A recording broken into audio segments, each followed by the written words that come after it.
So we are moving our way up the coastline from the south towards the north, and we've talked about Grand Bend and the Regina, and as I know about that you're very close to your heart was the whole search for and the discovery of the Wexford. Well, sure. The Wexford has been dear to my heart for many, many years. There's a special story I could tell you about it that goes back to the time when I was just a kid, 9 years old, and working with Ab Leonard on his fish tug, the Larry John.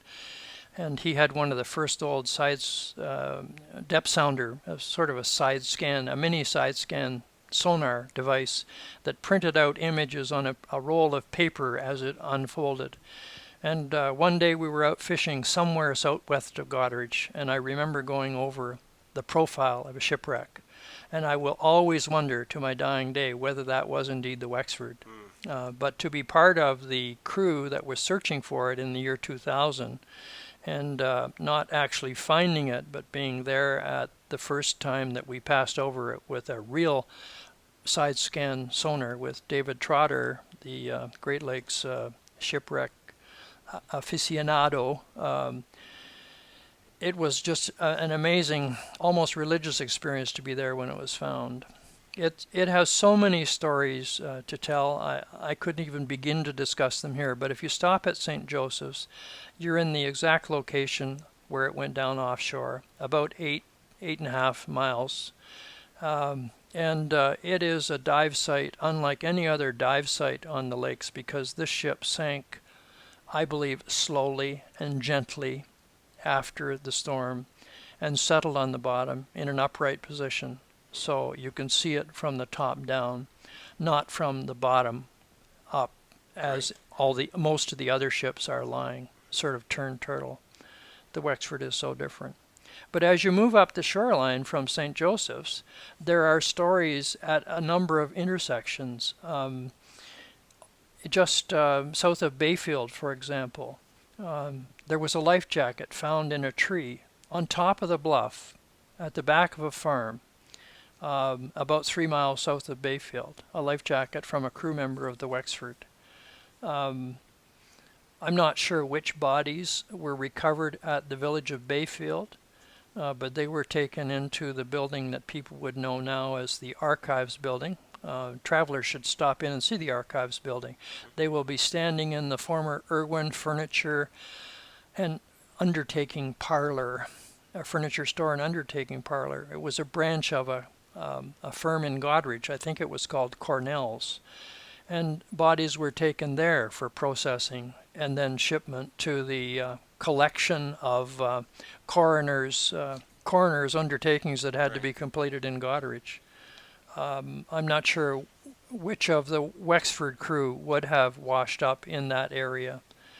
But if you move north of Bayfield to the cut line that goes across to Clinton, Yes. just a few miles north of Bayfield, that's where the pilot house of the Wexford washed up. Now, for those that don't know, pilot house is That would be the superstructure from which the captain steered the Right. ship. In the case of the Wexford, it would be in the center of the ship because so it was separated from the ship. And yes, it was made of wood, whereas the main hull of the ship was metal.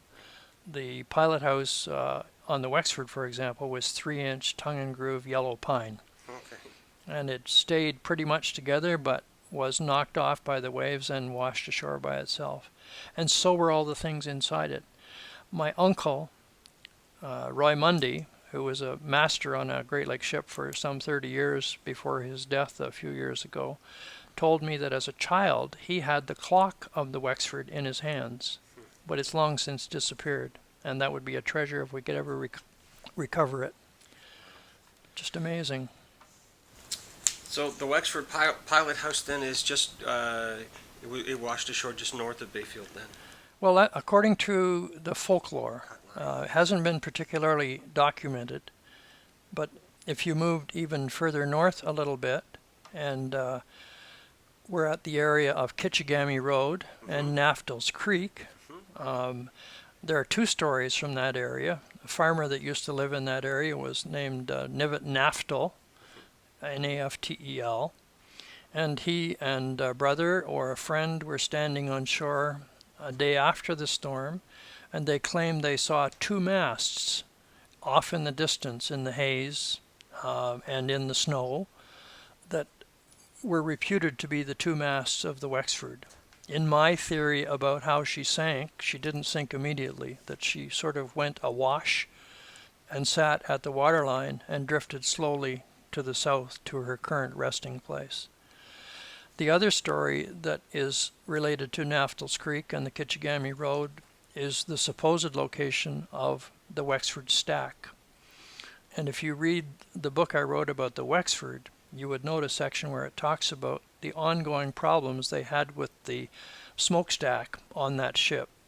The cables kept breaking, and it's feasible that in a storm of this intensity that the cables broke, the stack toppled, pulled some of the wooden superstructure off with it, and the whole mess sort of got thrown into the shore. And there is a story, one of my acquaintances who claims as a child he saw that stack and the remains of it on the beach, long since lost, of course.